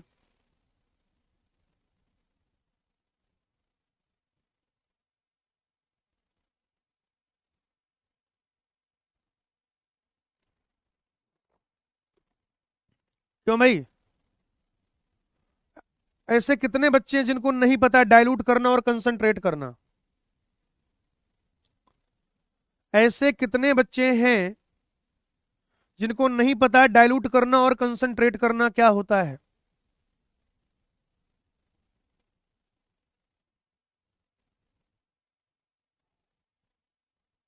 अरे भैया थोड़ा सा मतलब यार, थोड़ा सा तो दिमाग लगाया करो भाई जी यार। है मतलब मुझे अच्छा लगता है जब आप अच्छे डाउट पूछते हो।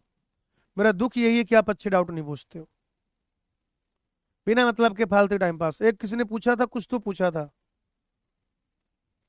मैंने कुछ पता नहीं कुछ लिखा था कि अरे ये क्या है। हाँ, जैसे कल एक तो मैंने डिफिनीशन भी बताई कि सूक्ष्म जीव किसे कह सकते हैं। उसके बाद कोई पूछ रहा था सूक्ष्म जीव क्या है। ये पूछ रहा था सूक्ष्म जीव क्या है। हम्म। और अगर तुम्हें सूक्ष्म जीव नहीं पता, सच में नहीं पता, देखो तुम मजे ले रहे हो, टाइम पास कर रहे हो, है ना, वो तुम आवारगी कर रहे हो भाई, वो तुम्हारा डिसीजन है। लेकिन अगर सच में नहीं पता भाई तुम्हें, और तुम्हें अभी भी डॉक्टर बनना है, तो तुम्हें सोचने की जरूरत है। इस बार तुम भगवान का इशारा मत समझो, अपनी खुद की हालत देखो। हर बार भगवान के इशारे समझने की जरूरत नहीं होती है। कभी कभी आपको ना अपने बारे में भी सोचने की जरूरत होती है। सिर्फ मेरे ये कह देने से कि बहुत इजी है, दिन में 12 घंटे पढ़ो सिलेक्ट हो जाओगे, घंटा नहीं सिलेक्शन होता भाई ऐसे। दिन में 12 घंटे पढ़ने सिलेक्शन हो जाएगा। और वो जो 3 साल से सच में मन लगा के पढ़ रहा है वो बेवकूफ है वो। 3 महीने 12 घंटे पढ़ने से सिलेक्शन हो जाएगा, और वो सच में 3 साल से पढ़ रहा है दिन के 8 घंटे, वो बेवकूफ है फिर।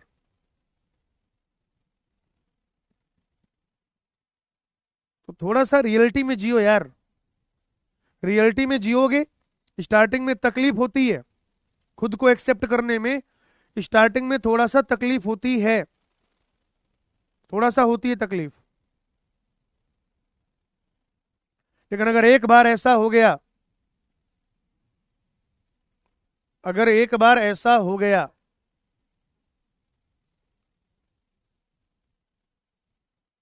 कि आपको रियलिटी में जीने को रियलिटी में जीने की जो है आदत पड़ गई, तो दोस्त आप जीवन में बहुत आगे बढ़ते हो, क्योंकि आपके अंदर हिम्मत है सच का सामना करने की। बहुत लोग तो इसलिए हवा हवाई बातें करते रहते हैं क्योंकि उन्हें अपना सच पता होता है। बहुत सारे लोग ऐसे होते हैं। मैं क्यों ये सब बातें करता हूं? क्योंकि ये सब बातें सुनने में नहीं अच्छी लगती, और जो बातें सुनने में नहीं अच्छी लगती वो हमारे समाज में कोई करना नहीं चाहता। मैं तुमसे ये सब बातें क्यों करता हूं? क्योंकि ये सब बातें ना दर्द देती हैं। ये सब बातें ना आपको सोचने पे मजबूर करती हैं। और ज्यादातर जो लोग हैं वो केवल वही बातें करते हैं जो आपको ना पर्दे की एक साइड दिखाते हैं। आपको ये जरूर बता दिया जाएगा कि अगर आपके पास एक बढ़िया क्वालिटी का बल्ब है तो रोशनी बहुत ज्यादा हो जाएगी। आप इस बात से खुश हो। आप ये नहीं सोच रहे हो कि वो बल्ब बिजली कितनी खाएगा। इस बारे में भी तो सोचो। इस बारे में भी सोचो भाई मेरे। मैं तुम्हारा टीचर हूं, मुझे हर वो बात बोलनी है, मैं हर वो बात बोलूंगा, मैं हर वो बात बोलता आया हूं जो बोलना जरूरी है। चाहे दो चार छह बच्चे बुरा मान जाए, चाहे दो चार छह बच्चे गाली वाली निकाल लें, लेकिन अगर दो चार छह बच्चों की गालियां खाने से लाख बच्चों का भला हो रहा है, तो भाई वो तो अमृत है कि लाख बच्चों का भला हो रहा है। सोचिए इस बारे में बेटा, आपको सोचना पड़ेगा। यहाँ पे कमेंट में लिख देने से कि नहीं नहीं सोचना है, दो चार लोग कहेंगे नहीं सर अब पढ़ाओ बहुत हो गया ज्ञान। भाई इससे कुछ नहीं होने वाला, इससे तुम नहीं सुधर पाओगे। वक्त का जो थप्पड़ होता है ना, अभी तुम्हें थप्पड़ बड़ा अच्छा लगता है, श्रीलीला वाला थप थप थप्पड़ मारूंगी जब वो बोलती है, लेकिन वक्त जब थप्पड़ मारता है ना भाई, तो वो गा के बताता भी नहीं है। वक्त जब थप्पड़ मारता है, एक रैप्टा खींच के देता है भाई। इंसान अपने जीवन में 1 साल 2 साल 4 साल 10 साल पीछे चला जाता है, पीढ़ियों की पीढ़ियों पीछे, जब वक्त के थप्पड़ लगना शुरू होते हैं। पहले एक थप्पड़ पड़ेगा वक्त का, तुम्हें लगेगा अरे कोई बात नहीं, तुम उठे भैया कॉलर वालर सही करी, जैसी कॉलर तुमने बढ़िया एकदम सही करी, मतलब 2 4 6 साल सही से जी, फिर एक बड़ा थप्पड़ पड़ा वक्त का। दोस्तों जीवन है, अगर अपनी जिम्मेदारी आप समझ पाएंगे, अगर अपनी जिम्मेदारी आप समझ पाएंगे जीवन में, तो बेटा फिर आपको आगे बढ़ने से कोई नहीं रोक सकता। याद रखिएगा। मैं आपको ये पढ़ाना चाह रहा था सापेक्षिक घनत्व, रिलेटिव डेंसिटी। रिलेटिव डेंसिटी है ना, रिलेटिव डेंसिटी का ये मतलब नहीं होता है कि उस एरिया में आपके कितने रिलेटिव्स रहते हैं, उस एरिया में आपके कितने रिलेटिव्स रहते हैं, इसका ये मतलब नहीं है रिलेटिव डेंसिटी का। जैसे आप क्या कर सकते हैं, आप तालाब में मछलियों की संख्या ज्ञात कर सकते हैं भाई। क्या ज्ञात कर सकते हैं आप, जैसे कि तालाब में मछलियों की संख्या, तालाब में मछलियों की संख्या, तालाब में मछलियों की संख्या। अब आप खुद सोचो ना, आप खुद सोचो, एक बड़ा सा तालाब है ना, तालाब बोला आप तो जानते हो, तालाब भी नहीं जानते। तो जैसे मान लो तालाब वगैरह है, अब तालाब में कितनी मछलियां हैं भाई, कैसे पकड़ पाओगे, कैसे पकड़ पाओगे। तो इसमें क्या किया जाता है बेटा, ध्यान से समझिएगा, कि जैसे मान लीजिए मित्रों, यहां पर ये एक तालाब है, ये क्या एक तालाब है, ये क्या है, तालाब है, तालाब। तालाब थोड़ा इधर बना ले, सुनना भाई जी।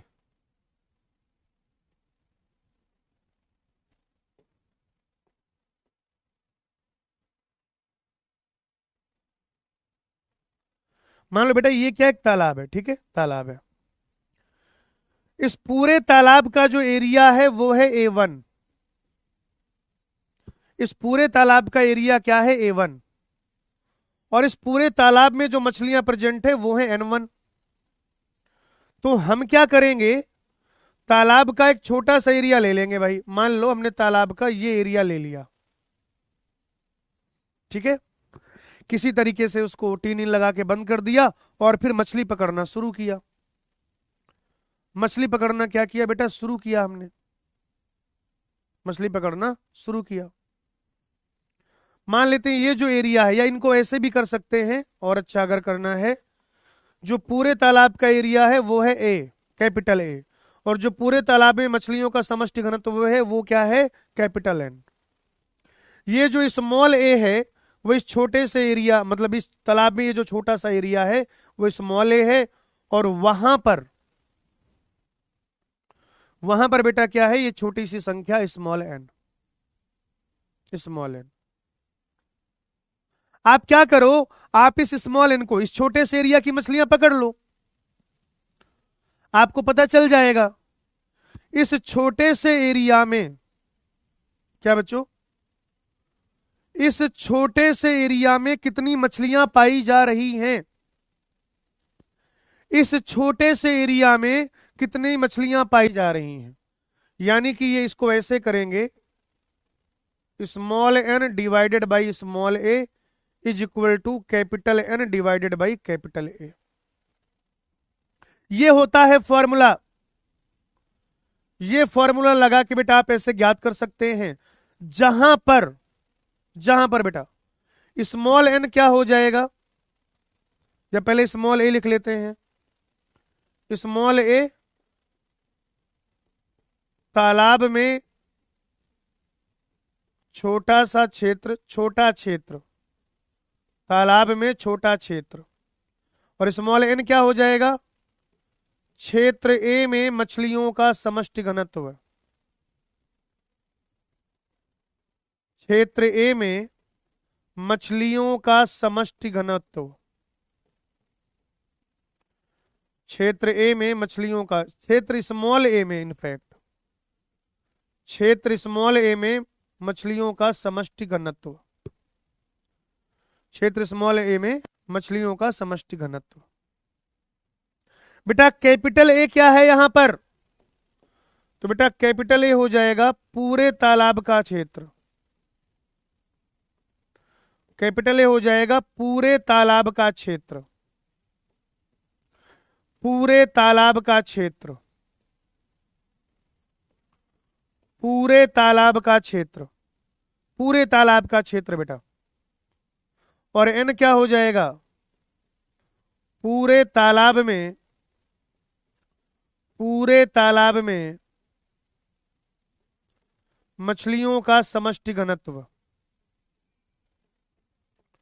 पूरे तालाब में मछलियों का समष्टि घनत्व।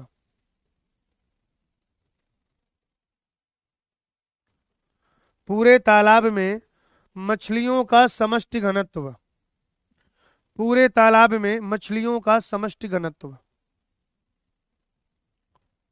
ओके बेटा। और इसमें एक और चीज याद रखना होता है कि ये क्या है, हम सापेक्षिक मान ज्ञात कर रहे हैं।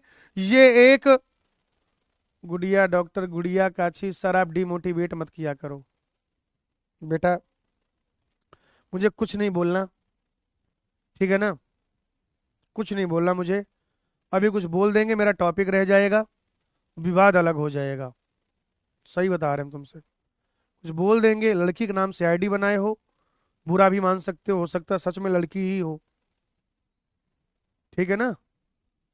डीमोटिवेट मत किया करो। कुआं में कूदोगी, तुमको कोई कुआं में कूदने से रोकेगा तो वो डिमोटिवेट कर रहा है तुम्हें,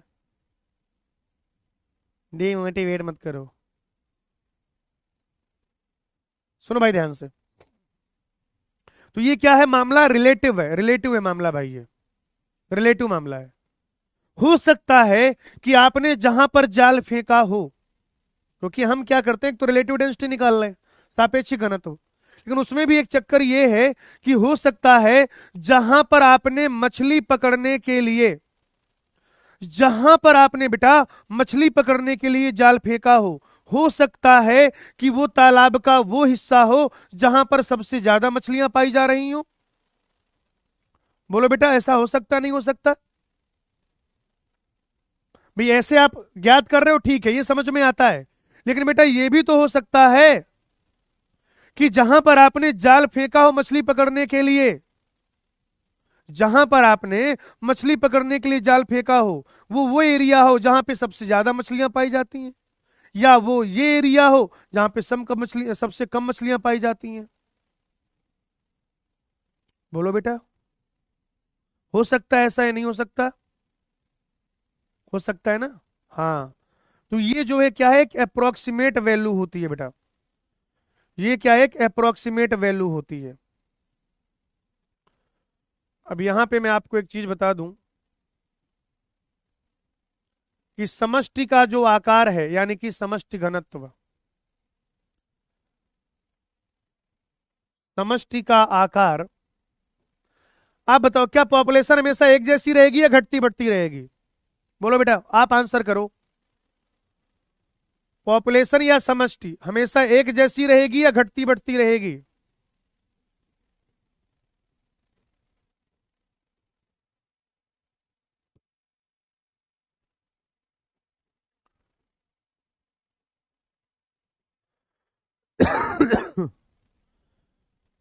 बेटा ये जो समष्टि होता है, समष्टि, अगर आप समष्टि का देखें तो उसका जो आकार है यानी कि समष्टि घनत्व, वो घटता बढ़ता रहता है, परिवर्तनशील होता है, ठीक है ना, परिवर्तनशील होता है, उसमें चेंज होता रहता है, वो घट भी सकता है बढ़ भी हो सकता है। और आप कहेंगे यह परिवर्तन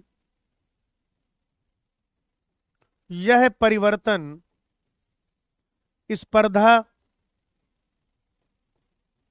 स्पर्धा यानी कि कंपटीशन, परभक्षण यानी कि प्रिडेशन, यह परिवर्तन जो है बेटा वो स्पर्धा, परभक्षण एवं पीड़कनाशियों के प्रयोग पर निर्भर करता है, पीड़कनाशियों के प्रयोग पर निर्भर करता है। भाई मान लो घास है, सारी बकरियां चरे ही जा रही, उसको पूरा जड़ से खत्म किए जा रही हैं, तो जनसंख्या कम हो जाएगी, है ना। तो कंपटीशन का इस पे असर रहेगा, परभक्षण का रहेगा, ये सारी चीजों का असर रहेगा बेटा, ठीक है। बिल्कुल घटती बढ़ती रहेगी, बिल्कुल सही कर रहे हैं आप, बिल्कुल सही कर रहे हैं, ठीक है। एक बार यहां तक देख लीजिए, और आज होमवर्क कुछ देना नहीं है। समष्टि, उसकी परिभाषा, समष्टि गुण, ठीक है ना। समष्टि गुण, मृत्यु दर, लिंगानुपात, आयु पिरामिड, समष्टि घनत्व, समष्टि की गणना अलग अलग तरीके से, और फिर ये एक नोट वाला पॉइंट। यहां तक बेटा एनसीईआरटी रीडिंग कर लेना बस। आप यहां तक केवल क्या कर लेना, एनसीईआरटी रीडिंग, और इसके अलावा आपको कोई होमवर्क नहीं है, क्योंकि कल काफी ज्यादा होमवर्क दे दिया था। क्योंकि कल जो है बेटा वो काफी ज्यादा होमवर्क दे दिया था, तो इसलिए मैं चाहते हैं आज जो है आप वही वाला होमवर्क माइक्रोब्स वाले चैप्टर की जो एक्सरसाइज है वो कर लें। बाकी हंसते रहिए, मुस्कुराते रहिए, पढ़ते रहिए, लिखते रहिए, लेक्चर रिवाइज करते रहिए, डीपीपी सॉल्व करते रहिए, एनसीईआरटी रीडिंग करते रहिए। आपका ध्यान अपने लक्ष्य पर बनाए रखिए, और हमेशा ध्यान रखिए जब तक फोड़ेंगे नहीं तब तक छोड़ेंगे नहीं। आज की कथा यहीं तक, आगे I will take it on next class. Thank you, धन्यवाद।